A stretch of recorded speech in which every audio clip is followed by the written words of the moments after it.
I used to watch Cinema Sins all the time. This is a true story. It is not. This movie is so fire. Okay, first of all, warning, spoiler alerts. If you ain't seen Weapons, I don't know where you've been. I don't know if you live under a rock. I don't know what's been happening. I don't know what you or maybe you just don't watch movies, you know. But in that case, you wouldn't care about a spoiler alert. Am I right? Also, movie begins with over 5 minutes of narration. A lot of people die in a lot of really weird ways in this story. Although multiple people die, it's not what most would refer to as a lot, and some of them die in normal ways. But you're not going to find it in the news or anywhere like that because the police and the top people in this town were like so embarrassed that they weren't able to solve it that they covered everything all up. And did a pretty poor job of it, judging from the fact that it's now a major motion picture. Also, that being the case, there is zero chance that a story that involves 17 missing children, multiple murderers, and possibly some light cannibalism never made the news. Do we think that there's gonna be a deduction for like something? Because I personally think this movie is amazing.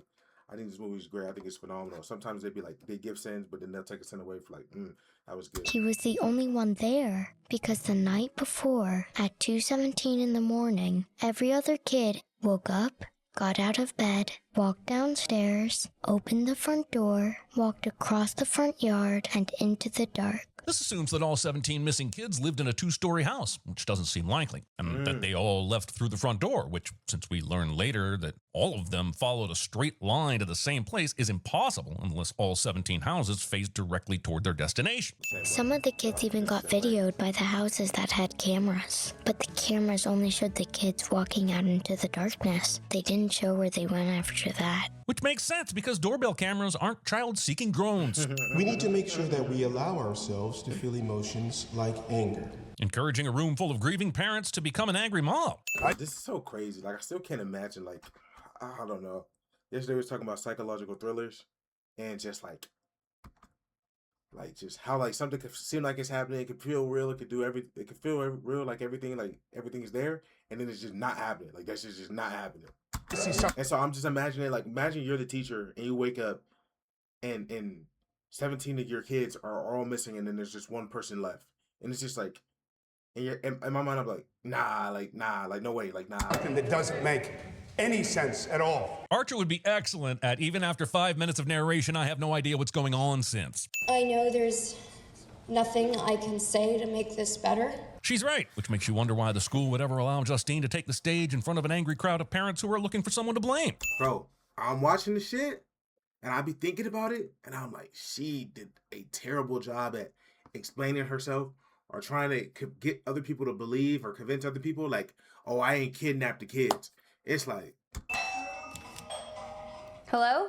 Trying to talk to someone on the other side of the door using your inside voice this f***ing far away from the door. You're gonna keep your health insurance, and if you don't mind me saying, there's a lot of mental health specialists on the plan. Saying something that would likely get you suspended from your job when you're suspending someone from their job. For now, I think it's best if you keep some distance from this place until folks find time to sort themselves out. And until we find another 17 third graders for you to teach. I know all of this comes from the fact that you care. I know that you aren't a threat to these kids. Except Justine is still a prime suspect in the ongoing investigation of the disappearance of 17 kids, so no, you do not know that, Marcus. Wow, so I didn't expect you to come. What my college girlfriend told me when she came out of her room in her rabbi Halloween costume somehow made its way into the script. I'm glad you texted. I've been thinking about you a lot, and Skip! None of the kids or the adults here expresses even the slightest bit of concern that the teacher, who as far as they know might be responsible for the disappearance of 17 kids, creepily spies on Alex in the school parking lot. There's no way it should be this easy to stalk Alex. You'd think that part of the ongoing investigation into the disappearance of his classmates might involve some sort of police protection or surveillance. Is no one making wellness checks or follow-ups of any kind with Alex and his... Yeah, they was just letting this little nigga do whatever, get away with whatever, he's a grown adult in this movie. Family, and noticing weird shit like the windows plastered with newspaper. This movie has a fun mystery at its center, but if the police had done even a half-assed job of following up with Alex and his family now and then, those kids would have been found much sooner. Great care was taken to thoroughly cover every window in the house except the exact one that conveniently provides a bird's eye view of Alex's zombified parents. I'm gonna do you the courtesy for getting this phone call ever took place. Justine's insistence that she's deeply invested in Alex's well-being is undermined by the fact that after Marcus refuses to help her investigate, she decides to give up and go buy some more vodka instead of immediately calling Paul and getting the police involved. Also, Marcus is a terrible principal and administrator, because Justine should be fired for not following the simple rule of leaving Alex the alone.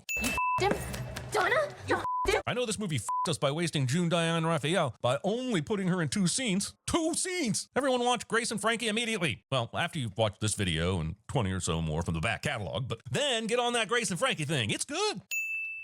I never seen that. What's Grace and Frankie?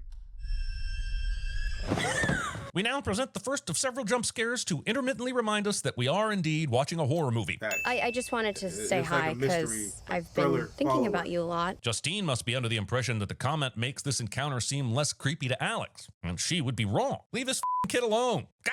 In my neighborhood, someone calls the police if a strange car is parked on the street for 5 minutes. Justine has been sitting here in her Witchmobile all afternoon. Hell, someone just walked by 3 feet away. But for some reason, in a town where 17 children just disappeared, she's allowed to continue to sit here, pounding her vodka big gulps without even a second glance. Also, drinking liquor through a straw. Is that a no-no?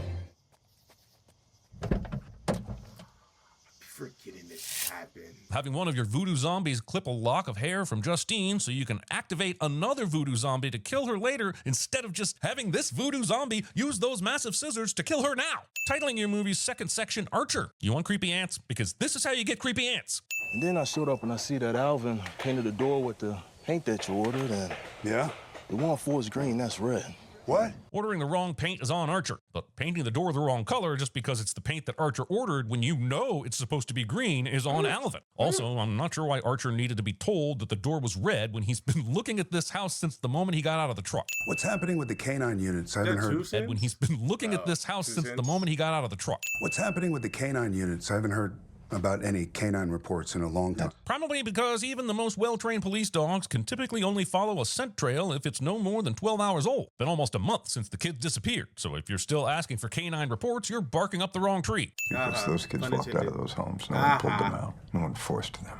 I don't see anything whatsoever that points to that woman. It's so bizarre. He, like, so, like a couple of days ago, I watched Sicario 2. I don't know if y'all don't know. I watched Sicario 2.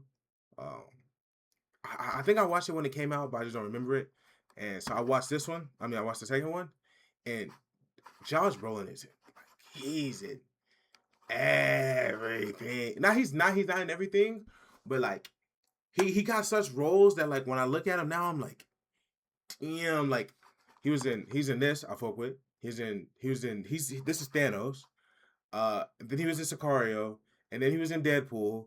And I was To just have like, a competent police officer in a horror. that's crazy. And I feel like, oh no, I think Deadpool 2, Sicario, and Infinity War all came out in the same year. All came out in 2018. Movie. I don't know whether to remove a sin or add one. Who am I kidding? Or to have a competent police officer in a horror movie. I don't know whether to remove a sin or add one. Who am I kidding? We're talking about 17 kids in one classroom, and none of them talked about it. I want to know what happened in that classroom. The only thing we do know for sure at this point is that nothing happened in the classroom. It was empty when Justine got there. Maybe if they spent more time looking into what the kids were running towards instead of trying to pin this on Justine, they'd have found them by now. The movie is called... Okay, when this movie came out, we were all like outside the car looking like, what did this mean? Like, what's the meaning of this? What did this mean? We're Googling it, we're pulling it up. Like, what was the point of this? Weapons. That is a floating dream weapon. And that's all the movie is going to give you as you try and figure out what the hell this is about. And What if the you aren't hell is going to this spoon about? feed me movie, why did I show up with this bib on? Matthew? That is not Matthew, Archer. That is a door. I wanted to say it so many times. I really do want to say it all the time because I feel it all the time. Not just saying it already. I love you so much. That shit got me again. Not much has happened in the first 41 minutes. Aunt Gladys gotta be S tier. Gotta be up there. We ranking horror movie villains.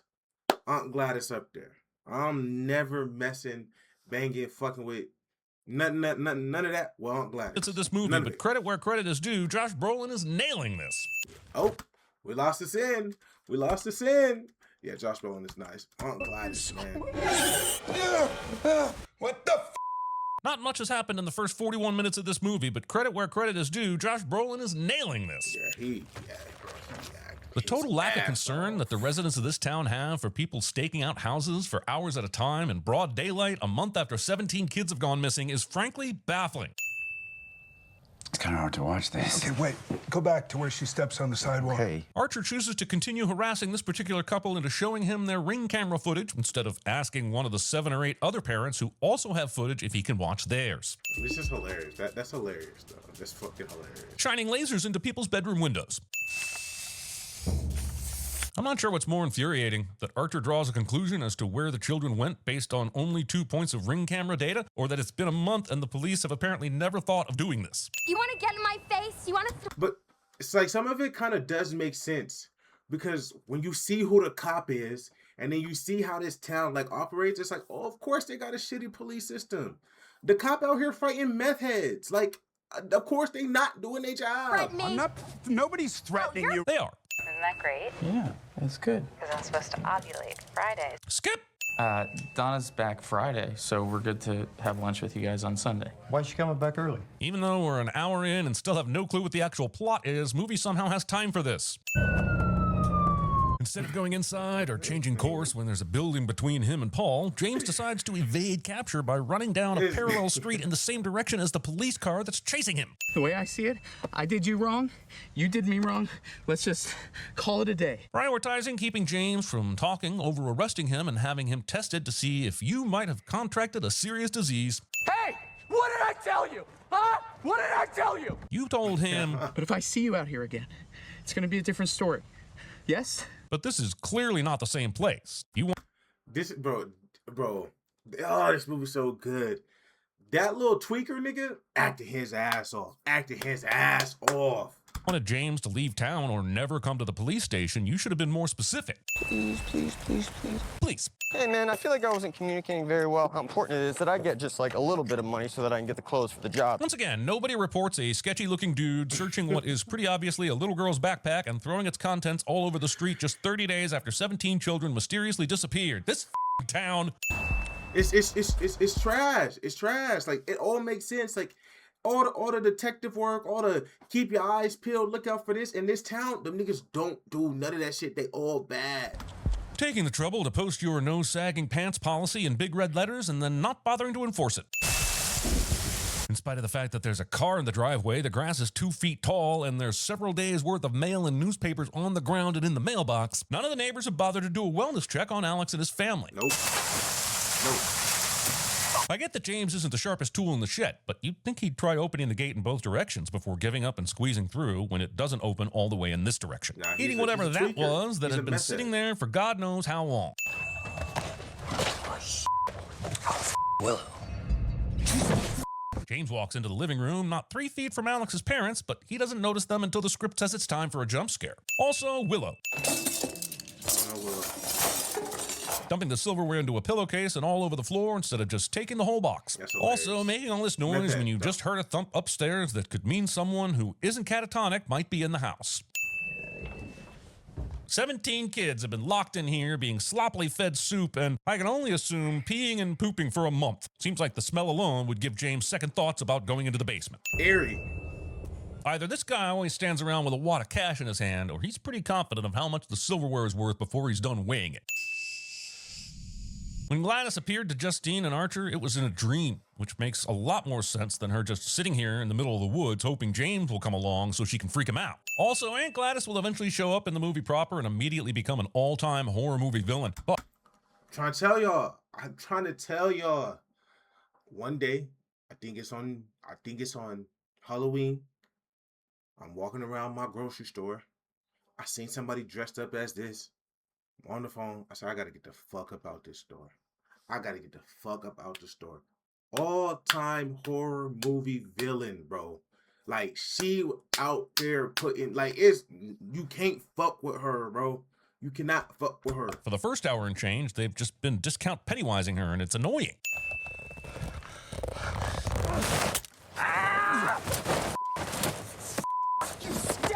Considering that you decided to put your face 3 inches from the tent and open it, not knowing if someone dangerous is inside, you're lucky James didn't have a gun. Sorry about your face, but that's shoddy police work, and that's on you. Bro, we're watching the movie. This tweaker, nigga. There's a scene where he's going around. He's opening up all the doors, grabbing on all the doors, opening up all the doors. Trying to look. I said, bro, did I lock my car, bro? Did I lock my car? Panicking, bro. Heart drop, everything. I'm like, what the Entering the house of someone who might have kidnapped 17 kids without calling for backup. Hey! Help me! Help me! Someone please help me! I guess I shouldn't be surprised in this neighborhood, but I'm me and going to add a no one hears this sin regardless. If a child's welfare is questioned by law, you have to refer it to CPS by law. Are you really going to take it there? Are you really not? You're the principal of the school. It's not only the law, it's your job. Movie takes an hour and 14 minutes to weaponize the awesomeness that is Amy Madigan's Aunt Gladys. Whether it was worth the wait or not is for you to decide. This character introduction is one for the ages regardless. Bro, it's worth the wait. It's worth the wait. Her finally showing up on screen, her finally making her appearance, everything is worth the wait, bro. I looked at like the costume, whole not necessarily design, but like what it took to make this costume, the process, like to get this whole costume going, is worth the wait. Man. Yeah. You know what? I'm embarrassed to say, I guess I don't really know what that means. I thought it was something settlers got on the Oregon Trail. Confusing consumption with dysentery. It is now that all free will has been lost. The ant moves under the direction of a mind separate from its own. This is a documentary and not a newscast, but since it is a television show that conveniently explains the plot of the film, I'm still counting it as newsposition. Also, I warned you what would happen when you titled a section Archer. Cooking this many hot dogs for 2 people, when those 2 people aren't named Kobayashi and Chestnut.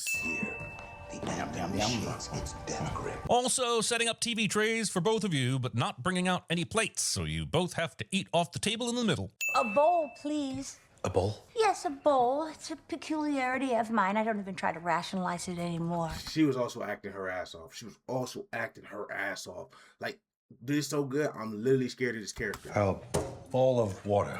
Okay. Yeah, the bowl thing is weird, but what's even weirder is that Marcus chooses a mixing bowl. As it turns out, it's perfect for Gladys's real purpose, but would be awkward as hell to drink out of unless you're a dog. I talked to Alex's father. He's more than happy to come in Monday. I appreciate that, but really isn't necessary. Why the change of heart, Marcus? You'd think that meeting Alex's super weird aunt would make you more likely to want to talk to his parents, not less. Oh no, Gladys is taking control of the sin counter. Hey, that's my ding. A mere hour and 20 minutes in, this 2-hour horror movie finally starts truly horroring. Yes, that's gross, and we often sin on-screen vomiting, and we still will, but I wanted to point out that more scenes like this would have made Doctor Strange so much more interesting and a lot less boring. Oh my god. I'm no anatomy expert, but I'm pretty sure this would do as much damage to Marcus's skull as Terry's.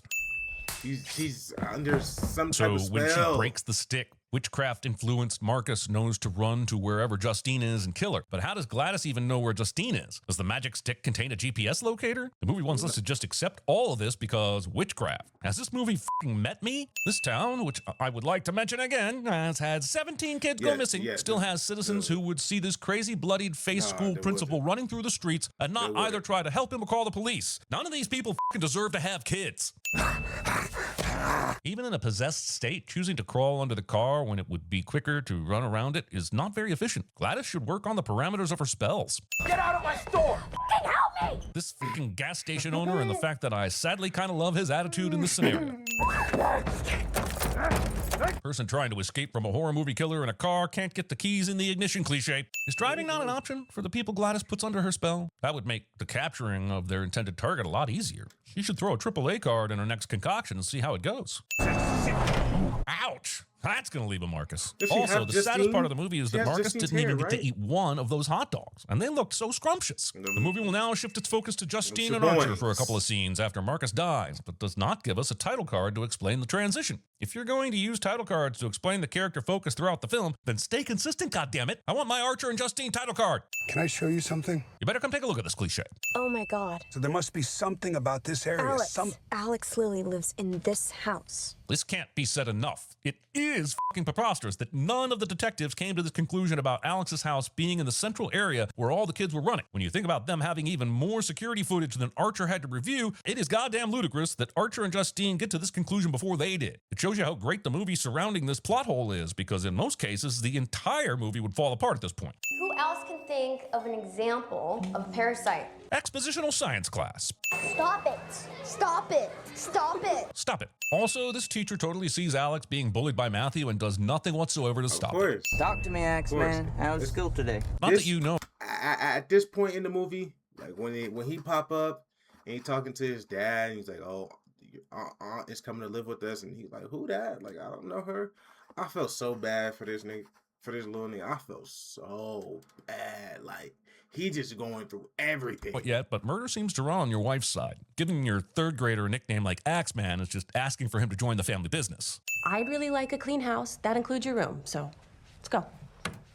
I know, it's horrible cleaning up after yourself. Clearly you'd know, considering the clutter of this living room office is the first thing you see when you walk through the front door. Reading.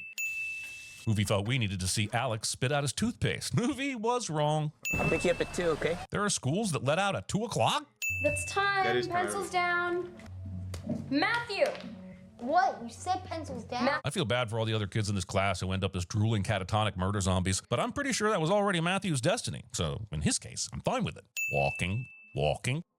So Excitement? Let me take a look at you. Oh, you know, I haven't seen you since you were a little teeny baby. Since Alex's parents said they hadn't seen Gladys in 15 years, and Alex is only 8 or 9, I'm pretty sure Gladys is thinking of another baby. Considering once they're under the spell, they never seem to move unless willed to by the magic stick shit. I'm getting way too curious about bowel movements. I mean, do they just stop being necessary once you're under the spell? If so, can I be under the spell? Alex, sit. Treating a kid like they're a dog when we know kids don't deserve to be put on the same level as dogs. Stop, Dad! Alex is a dick to his mom. I can make your parents hurt themselves. I can make them hurt each other. I can make them eat each other if I want to. Imagine how chilling this would be if we'd known about it before the last half hour of the movie. Gotta be S tier, bro. Gotta be S tier. She gotta be in the Hall of Fame. I guess that the zombies or whatever they are can't pick up a spoon on their own, but they can chew? Because if they can't chew, Alex is about to choke his parents to death on day 1.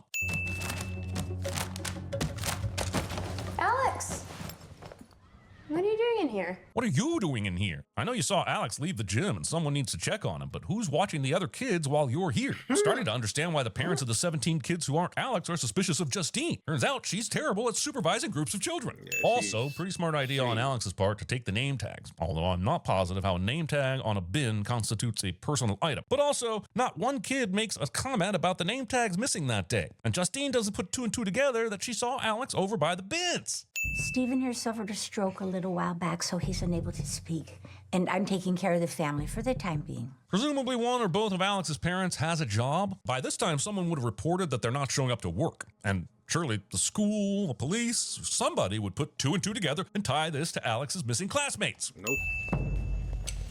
If there's somewhere nearby that Gladys can successfully hide these 17 zombie kids from the police, then why has she been keeping them in the basement in the first place? It's clear that Gladys doesn't have a job, and Alex's parents obviously aren't in any shape to work. So who's paying the bills? Alex's soup budget alone has to be off the charts. Pack your things, Alex. We're leaving tomorrow. Assuming a kid knows how to pack his things correctly, because they do not. Don't step over the salt. There is zero reason for Gladys not to tell Alex what stepping over the salt would constitute, but she chooses to leave him in the dark. It's as if Gladys knows there's an audience watching this movie and they need to be surprised later. The cops are here. What do you think that means? It means that the police in this town are either so incompetent or so incurious that they haven't come looking for a car and an officer that haven't reported in for an entire day. Yeah, I'm with you guys. This is way too weird to follow him into that and there we go. Paul, what are you doing back there? Wait. If Archer knows enough about horror movies to know that crossing a line of salt releases evil spirits, he should also know enough not to follow a cop who's acting super weird into a dark house without weapons. Wait, the salt line was right in front of Alex's parents. So when he put his toe across the line, Alex was facing them, standing on 1 foot and only about 2 feet away. How he managed to turn around and get all the way to the other end of the hall before they can grab him is a mystery that can only be explained by plot. Paul, stop. Half of the trash here magically vanished to give Paul the space he needs to vault over. See, like that's one that's like actually like a cinema sin, like -1 or +1 for the counter. Sudden, here's Johnny. That's a reference. Crazed Come zombie on. parents who have demonstrated the ability to break through doors decide to just bang on this one for a while because plot. Breaking doors, glass. Archer's son has only been missing for a month, but he apparently has no memory of the kid's height, race, or sex. This works.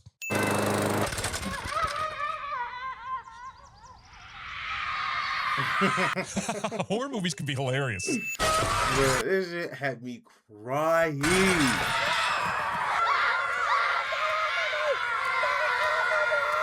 Kids.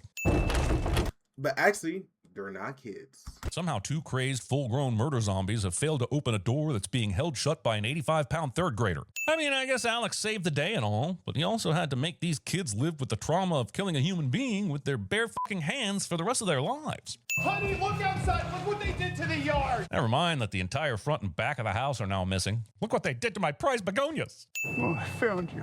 And I'm now going to whisk you away from this crime scene where you and 16 of your friends just shredded an old lady moments ago, and we shall never speak of this again. All of the kids from his class got reunited with their parents.